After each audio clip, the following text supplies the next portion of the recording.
नमस्कार विद्यार्थी मित्रांनो, डॉक्टर सुशील स्पॉटलाइट या आपल्या यूट्यूब चॅनलवर तुमचं सर्वांचं स्वागत आहे।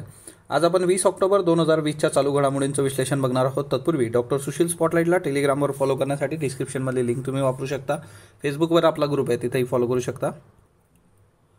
स्पॉटलाइट रायटिंग फोरमच्या ॲक्टिव्हिटीज करता spotlightritingforum@gmail.com या मेलवर मेल करून तुम्ही डिटेल्स मिळवू शकता। IAS मेन्स करता GS प्लस एसे, MPSC करता इंग्लिश एसे, मराठी एसे आणि इंग्लिश प्लस मराठी एसे असे 3 मॉड्यूल्स आहेत।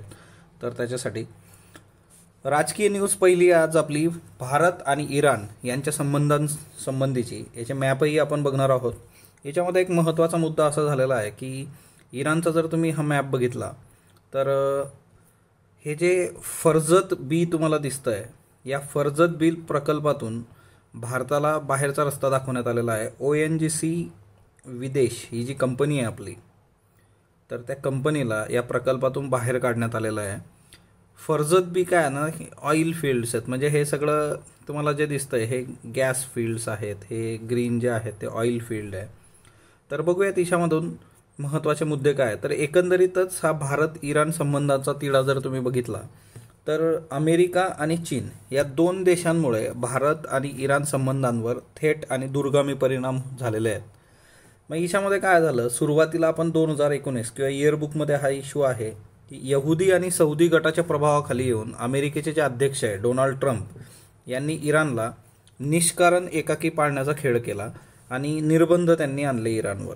आता अमेरिकेने निर्बंध लावले, पण अमेरिकेने निर्बंध लावत असताना त्यांनी बाकीच्या देशांनाही निर्बंध टाकण्यात सांगितलं, म्हणजे इतर कुठल्याही देशांनी संबंध ठेवू नयेत इराणशी, अन्यथा त्या देशावर पण निर्बंध आणले जातील असा कायदाच अमेरिकेने करून टाकला।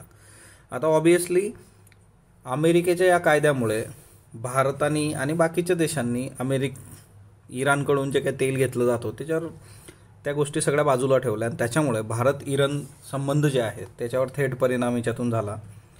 आता तुम्ही जर बघितलं तर इराणचे आणि भारताचे संबंध खूप चांगले आहे आधीपासून। भारताची जी इंधनासंबंधीची गरज आहे ती इराण मोठ्या प्रमाणावर भागवत असतो।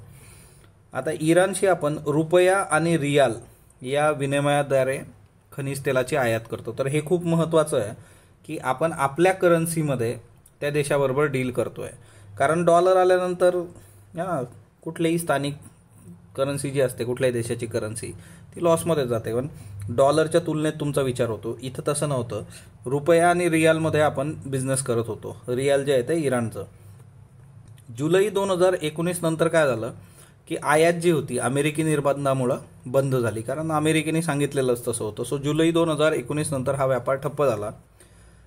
आपण काय करत होतो, आपण इराणला रुपया द्यायचो आणि खनिज तेल घ्यायचो आपण, आणि मग त्या बदल्यामध्ये काय व्हायचं की आपल्याला रियाल देऊन इराण काय करायचं, बासमती तांदूळ आणि चहा आपल्याकडून घ्यायचं।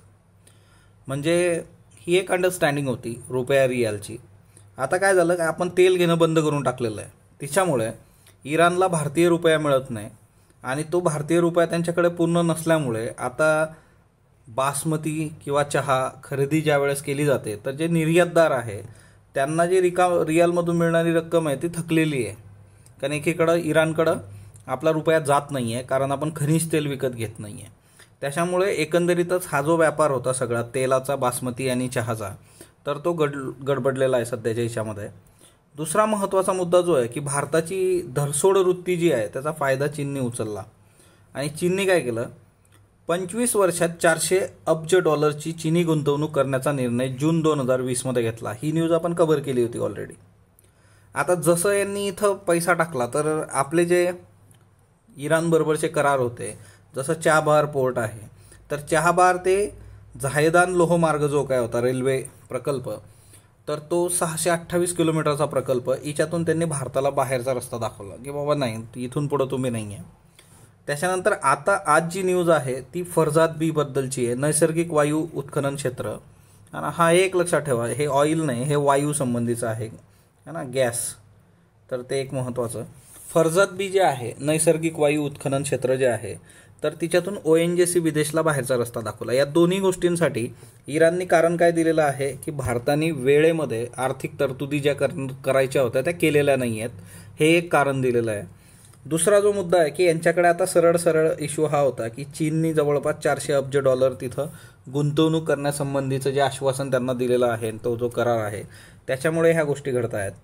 आणि भारत इस्रायल यांचा जो संबंध आहे की भारत इस्रायलचे संबंध या 2014 नंतर खूप चांगल्या पद्धतीने सुधारण्याचा प्रयत्न झाला आणि त्याचे रिझल्टही आपल्या समोर आहेत.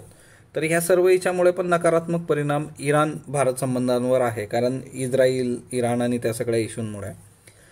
आता एक स्टेटमेंट आहे बघा एस जयशंकर परराष्ट्र मंत्री यांचं, की एका देशाशी आमचे संबंध कसे आहेत हे तिसऱ्या देशाशी असलेल्या आमच्या संबंधावर अवलंबून नसतं. हे खूप महत्त्वाचं आहे, इम्पॉर्टंट आहे, की एका देशाशी आमचे संबंध कसे आहेत हे तिसऱ्या देशाशी असलेल्या आमच्या संबंधांवर अवलंबून नसतं. एस जयशंकर यांचं स्टेटमेंट आहे. पण आता हे जे स्टेटमेंट आहे हे आपल्या दृष्टीने आहे, पण मात्र याच्यावर कुठल्या देशाने किती विश्वास ठेवायचा आणि त्या देशाला ते स्वातंत्र्य आहे, हा एक मुद्दा आहे. की आपण जरी म्हटलं की आपलं एखाद्या देशाशी संबंध कसे आहेत ते तिसऱ्या देशाच्या याच्याशी संबंधित नाही, परंतु तिसरा देश तसा विचार करेल असं नाही. तर हेही एक महत्त्वाचं आहे. मग हे स्टेटमेंट पण डायरेक्टली विचारून तुम्हाला कोट अनकोट विचारलं जाऊ शकतं की हे कितपत खरं होतं in case of foreign policy. तर इराण आणि भारत, आता हा जो रोड आहे बघा ज्याच्यामधून भारताला बाहेर काढलं होतं, ट्रेनचा मार्ग होता, हे जे आहे हे चाबार पोर्ट आहे. ओके, हे बघा इथं चाबार पोर्ट. या चाबार पोर्टपासून झायदन हा जो रस्ता होता बघा, झायदन, मग नंतर झरंग, आणि हा अफगाणिस्तानमध्ये जातो. तर हा जो प्रकल्प होता याच्यातून भारताला त्यांनी वगळून टाकलेला आहे, मायनस केलं आपल्याला. ओके, त्याच्यानंतर दुसरा जो हे आहे की आता इथं तुम्ही बघू शकता इराणमध्ये हे फर्जत बी आहे, ONGC विदेशला बाहेरचा रस्ता यांनी दाखवला, आणि हा गॅस फील्ड आहे. दुसरं म्हणजे काय आहे ना की फर्जत ए पण इथं आहे, तर तेही एक लक्षात ठेवा. सो फर्जत बी सिम्पली विचारलं जाऊ शकतं हे ठिकाण कुठं आहे, तर ते इराणमध्ये आहे. त्याच्यानंतर दुसरा जो मुद्दा आहे तो संरक्षण क्षेत्रातला आहे. हातबॉम्ब जे काही असतात किंवा हँड ग्रेनेड जे काही असतं, मूवीमध्ये वगैरे बघितलं असेल, असा बॉम्ब असतो त्याची पिन काढून फेकलं जातं मग ते फुटतं, दॅट इज हँड ग्रेनेड. आता सरकारी शस्त्र उत्पादन कारखान्याला डावलून याचं जे हँड ग्रेनेडचं कंत्राट आहे ते खाजगी कंपनीला दिलेलं आहे. 409 कोटींचा हा हातबॉम्ब आहे निर्मितीचा करार, जो नागपूरच्या सोलर समूह या खाजगी कंपनीबरोबर आपल्या संरक्षण विभागाने केलेला आहे. आता या करारानुसार सोलर समूह जो आहे तो 10 लाख मल्टी मोड हँड ग्रेनेडचा पुरवठा करेल. आता हे मल्टी मोड हँड ग्रेनेड जे आहे त्याची रचना जी आहे ती DRDOने केलेली आहे. याच्यातला जो मेन मुद्दा होता तो म्हणजे हातबॉम्ब किती कालावधीपर्यंत वापरण्यायोग्य राहील यासाठीची चाचणी, जिच्यावरून हा सगळा गोंधळ झाला आहे की एक सरकारच्या ऐवजी खाजगी कंपनीला गेलं. आता ही जी खाजगी कंपनी होती सोलर समूह, यांनी काय केलं, इसोथर्मल मायक्रो कॅलरीमेट्री IMC या नवीन यंत्रणेचा वापर केला आणि 4 महिन्यात हातबॉम्ब वापरण्यायोग्य कालावधीचं विश्लेषण केलं, 4 महिन्यातच. आता बघा हातबॉम्ब किती दिवस टिकू शकतो, म्हणजे तुम्ही एकदा बनवलेला आहे तो किती दिवस तुम्ही ठेवू शकता आणि तो वर्क होणार आहे. जसं आपली दिवाळी येते, आता दिवाळीचे फटाके असतात, मागच्या वर्षाचे फटाके यावर्षी फुटतीलच याची काही गॅरंटी नाही, पण हातबॉम्बच्या बाबतीत तसं चालत नाही. त्याची इन्व्हेस्टमेंट आणि त्या सगळ्या गोष्टी बघता ते मॅक्झिमम किती वर्ष जाऊ शकतं हे बघितलं जातं. आणि ते टेस्ट करण्यासाठी जी काही टेक्नॉलॉजी नव्याने आलेली आहे इसोथर्मल मायक्रो कॅलरीमेट्री, ती या खाजगी कंपनीने वापरली, 4 महिन्यातच सगळा रिझल्ट समोर ठेवला. आता शस्त्र उत्पादन कारखाना मंडळ जे आहे गव्हर्नमेंट ऑफ इंडिया यांच्यानुसार IMC यंत्रणेचा उल्लेख जो आहे तो निविदामध्ये नव्हता बाबा. जे कॉन्ट्रॅक्ट म्हणजे तुम्ही जे टेंडर काढलं होतं त्या टेंडरमध्ये तुम्ही म्हटलेलं नव्हतं की तुम्हाला IMC तंत्रज्ञानाचा वापर वगैरे करायचा आहे. आणि त्याच्यामुळे शस्त्र उत्पादन कारखाने पारंपरिक पद्धत जी असते रेग्युलर ती गृहीत धरली होती की किती कालावधीसाठी हा हँड ग्रेनेड जिवंत राहू शकतो. आणि या पारंपरिक पद्धतीनुसार याचे जे काही कालावधी आहे तो टेस्ट करण्यासाठी 2 वर्ष लागतात. म्हणजे तुम्ही बघा पारंपरिक पद्धतीने 2 वर्ष आणि ही जी इसोथर्मल मायक्रो कॅलरीमेट्री आहे त्याच्यानुसार 4 महिन्यातच हे सगळं क्लिअर होतं. मग आता इथं सरकारी कंपनीचं म्हणणं आहे की निविदा प्रक्रियेत जर सुस्पष्टता असली असती तर आम्ही ती गोष्ट केली असती, ती काही विशेष नाही आहे, सर्व निकष प्रॉपरली पूर्ण केले असते. आता याच्यावरून राजकीय इश्यू पण होऊ शकतात येत्या काळामध्ये, तर बघूयात, कारण ते खाजगी याला दिलेलं आहे. त्याच्यानंतर महाराष्ट्र शासनाने एक नवीन समिती गठीत केलेली आहे, डॉक्टर सुखदेव थोरात समिती. ही समिती कशासाठी आहे, महाराष्ट्र सार्वजनिक विद्यापीठ अधिनियम जो आहे 2016 त्याच्या सुधारणांसाठी आहे. आणि विद्यापीठ अनुदान आयोगाचे माजी अध्यक्ष जे आहेत डॉक्टर सुखदेव थोरात त्यांच्या अध्यक्षतेखाली 14 सदस्यांची ही समिती काल गठीत केलेली आहे 19 ऑक्टोबर. आता याच्यामध्ये मेजर इश्यू काय होता की विद्यापीठ अधिनियम 2016 नुसार, आता हे कोणाच्या काळात आलं, ज्यावेळेस BJP सरकार होतं महाराष्ट्रामध्ये, BJP शिवसेना, त्यातल्या त्यात फडणवीस हे त्यावेळेस मुख्यमंत्री होते. तर नामनिर्देशित म्हणजे नॉमिनेटेड सदस्य जे आहेत त्यांच्या निवडीवरून याच्यात मेजर इश्यू आहे की सत्ताधारी पक्षाची एकनिष्ठ व्यक्तींची नियुक्ती मोठ्या प्रमाणावर केली गेली आणि हा मेन मुद्दा होता याच्यामध्ये, त्याच्यामुळे या कायद्याला विरोध होत होता. मग आता ह्या सरकारने त्याच्यामध्ये समिती बसवलेली आहे आणि नवीन शैक्षणिक धोरणाला सुसंगत असं बदल यांना करायचे आहे 3 महिन्याच्या कालावधीमध्ये. तर बघूयात काय सांगते सुखदेव थोरात समिती. No time for relaxation, WHO. कोविड-19 करता कुठलाही रिलॅक्सेशनचा वेळ नाही. म्हणजे की आता न्यूज येतात की बाबा हे एकदम कमी झालं वगैरे किंवा आता निवांत होऊ, तर असं नसणार आहे. कारण यांनी मेन इश्यू जो आहे की फेस्टिवल सीझन, जसं तुम्ही जर केरळची केस बघितली बघा, तर केरळच्या केसमध्ये काय झालेलं आहे की ओणम आणि त्या सगळ्या सेलिब्रेशनमुळे मोठ्या प्रमाणावर कोविडचा संसर्ग वाढलेला आहे लोक एकत्र आल्यामुळे, किंवा फेस्टिव्ह सीझनमध्ये मार्केटमध्ये गर्दी होते, या सगळ्या गोष्टींचा विचार करता. सो इथली जी हे आहे WHOने पण हे सांगितलेलं आहे. कारण आता आपण बघितलं तर दिवाळी आहे. दुसरा मेजर इश्यू यांचा जो आहे की विंटर, अप्रोचिंग विंटर म्हणजे हिवाळा, याच्यातही हे वाढण्याचं भाकीत करण्यात आलेलं आहे सर्वदूर. सो याच्यामध्ये एक गोष्ट आहे की तुम्ही फेस्टिवल सेलिब्रेट करा, सगळ्या गोष्टी करा, परंतु याच्यामध्ये तुम्ही काही गोष्टींचं भान ठेवणं गरजेचं आहे की ह्या सगळ्या गोष्टी ज्या आहेत तर त्या दिवाळी दरवर्षी येणार आहे आणि काळजी घेणं गरजेचं आहे. आता आपण हे जे बघतोय की हा पंजाबमधला इश्यू आहे बघा. पंजाबमध्ये अमृतसर, पंजाब, हा ना, हा शेतकरी काय करतोय तर हे शेतातलं सगळं जे काही उरलेलं हे आहे, हा ना, गवताचं आपलं गव्हाचं जे काही स्ट्रॉ मटेरियल आहे तर ते जाळतोय. याच्यामुळे सगळं जे पॉल्युशन होतं ते पॉल्युशन कुठं होतं आहे, दिल्लीमध्ये होतं आहे. आणि याच्यासाठी कुठली समिती गठीत केलेली आहे ते तुम्ही मला कमेंट बॉक्समध्ये सांगणार आहात. जे आपण नेहमी वाचतो किंवा सांगत असतो की बाबा उत्तर प्रदेश, हरियाणा, पंजाब इथं शेतकरी मोठ्या प्रमाणावर जे काही क्रॉप रेसिड्यूज असतात ते जाळतात. तर त्याचं हे समोर तुमच्यासमोर हे उदाहरण. त्याच्यानंतर भारत आणि HIV एड्स 2010 ते 2019 या कालावधीमधली निरीक्षणं जी आहे ते राष्ट्रीय एड्स नियंत्रण संस्था NACOद्वारे 2019ची आकडेवारी त्यांनी कंपॅरिझनमध्ये समोर ठेवली. आता मुलांमध्ये नव्याने HIVचं संसर्गाचं प्रमाण जे आहे ते 66.1% कमी झालेलं आहे. एड्समुळं मृत्यूचं प्रमाण 65.3% कमी झालेलं आहे.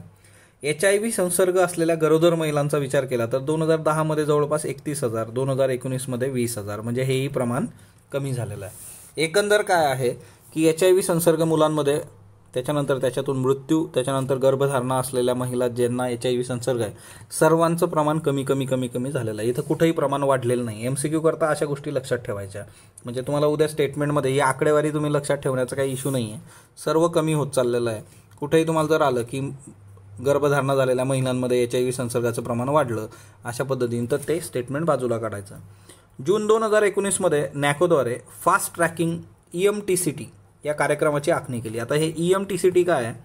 Elimination of mother to child transmission, म्हणजे आईकडून हा ना बालकाला जे काही ट्रान्समिशन होतं इन्फेक्शनचं HIVच्या, ते इलिमिनेट करणं, ते संपवणं. मातेकडून गर्भात वाढणाऱ्या बाळाला HIV संसर्ग होऊ नये यासाठीची उपाययोजना.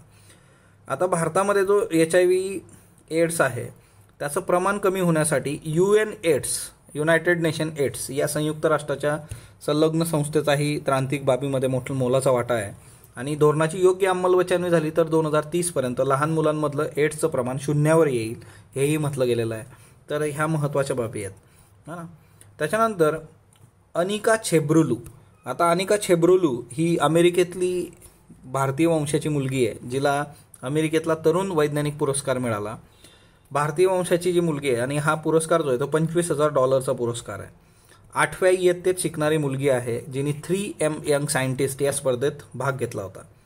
ही न्यूज का घेतलेली आहे? कारण हिचं रिलेशन जे आहे ते कोरोनाबरोबर आहे. या मुलीने काय केलेलं आहे, सिलिको पद्धतीने औषधी रेणू शोधण्याची पद्धत प्रस्तावित केलेली आहे.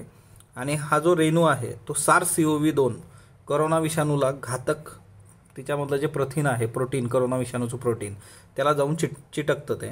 सो सिलिको पद्धतीने प्रस्तावित केलेली आहे कोरोनाच्या उपचारासाठी. आणि म्हणून अनिक छेब्रुलू हे आपल्यासाठी महत्त्वाचं आहे. आणि तसे अनिका छेब्रुलू, तर हे एक लक्षात ठेवा कारण याच्यात कोविड-19चा रेफरन्स आहे. त्याच्यानंतर झरीना खान, वय वर्ष 74, निधन झालेलं आहे. छोट्या पडद्यावरच्या ज्येष्ठ अभिनेत्री होत्या. ऑक्टोबर, काल हृदयविकाराने निधन. कुमकुम भाग्य, ये रिश्ता क्या कहलाता है या मालिकांमधून त्यांना लोकप्रियता मिळाली होती. चित्रपट कारकिर्दीची सुरुवात जी आहे ती स्टंट वुमन म्हणून त्यांनी केली होती. त्याच्यानंतर जॉर्जिना मेस. जॉर्जिना मेस जैवविविधता क्षेत्रातील वैज्ञानिक, काल त्यांचं निधन झालं. काल 19 सप्टेंबरला हे निधन आहे, परंतु ही गोष्ट ऑक्टोबरमध्ये निदर्शनास आली कारण त्या एकाकी जीवन जगत होत्या निसर्गाच्या सानिध्यामध्ये, तर तो एक इश्यू आहे. त्याच्यामुळे हे निधन ॲक्च्युली 19 सप्टेंबरलाच झालं आहे, परंतु ते काल निदर्शनास आल्यामुळे ही न्यूज आहे. Georgina mess. आता जैवविविधतेला असलेला धोका जो असतो त्याचे निकष जे आहेत ते ठरवण्यात त्यांची भूमिका मोलाची होती, की जैवविविधतेचे निकष काय असू शकतात धोक्याचे, तर ते त्यांनी ठरवून दिले होते आणि त्याच्या बेसिसवर सगळं मोजमाप आज होतं. दुसरा महत्त्वाचा मुद्दा जो आहे की त्यांनी स्थापना पण केलेली होती जैवविविधता पर्यावरण संशोधन केंद्र, युनिव्हर्सिटी कॉलेज लंडन. रॉयल सोसायटीच्या फेलो होत्या त्या, त्यांना लिनियन पदकाचा मान पण मिळाला होता. सो जॉर्जिना मेस लक्षात असू देत. त्याच्यानंतर नेक्स्ट वन, विजय सेतुपती जो आहे तर 800 है ना, हा बायोपिक जो आहे मुथय्या मुरलीधरनचा, तिच्यामध्ये विजय सेतुपती तुम्हाला माहीत असेल, विजय सेतुपती हा फेमस ॲक्टर आहे दक्षिण भारतातला, तो ॲक्टिंग करणार होता आधी, परंतु मग मुरलीधरन जो आहे त्यांनी LTTच्या समर्थनार्थ वक्तव्य केलं होतं वगैरे म्हणून तमिळ लोकांनी त्याचा विरोध करणं आणि ते सगळे कॉन्ट्रावर्सी आहे. आणि मुरलीधरननी मग म्हटलं की विजय सेतुपतीचं पूर्ण करिअरच जाऊ शकतं जर त्यांनी याच्यामध्ये ॲक्टिंग केली, तर तू या चित्रपटातून माघार घे वगैरे, तर असा सगळा हा प्रकार होता. सो 800 मुथय्या मुरलीधरनवर येणारा बायोपिक आहे बघा येत्या काळात. कमलनाथ जे आहेत त्यांना महिला आयोगाची नोटीस आलेली आहे. आता महिला आयोगाची नोटीस का आलेली आहे, कारण मध्य प्रदेशच्या ज्या महिला मंत्री आहेत त्यांच्याबद्दल आक्षेपार्ह उद्गार त्यांनी काढले होते. आयटम असा शब्द त्यांनी वापरला. आता हा पण एक महत्त्वाचा मुद्दा आहे की महिलांच्या बाबतीमध्ये आपण काय सौम्या स्वामीनाथन यांचं बघितलं होतं पॅट्रियार्की, हे पॅट्रियार्कीचं एकदम बेस्ट एक्झाम्पल आहे पितृसत्तात्मक याच्यातून, है ना, की स्त्री हे फक्त उपभोगाचं साधन आहे आणि तिच्यामधून मग ही जी सगळी बिरुदं लावली जातात ती तिच्यातूनच येत असतात. हे पॅट्रियार्कीचं एक बेस्ट एक्झाम्पल आहे. आणि ऑब्वियसली महिला आयोगाची नोटीस आलेली आहे. हे काही पहिल्यांदा होत नाही की एखाद्या ज्येष्ठ नेत्याने अशा पद्धतीने वक्तव्य करणं, याच्या आधीही असे प्रकार भरपूर घडलेले आहेत, है ना, तर असं व्हायला नको. पण है ना, शेवटी लॉंग टर्म प्रोसेस आहे, फॅमिली, सोसायटी, एज्युकेशनल इन्स्टिट्यूट, तिच्यातून ह्या गोष्टी होणं गरजेचं आहे.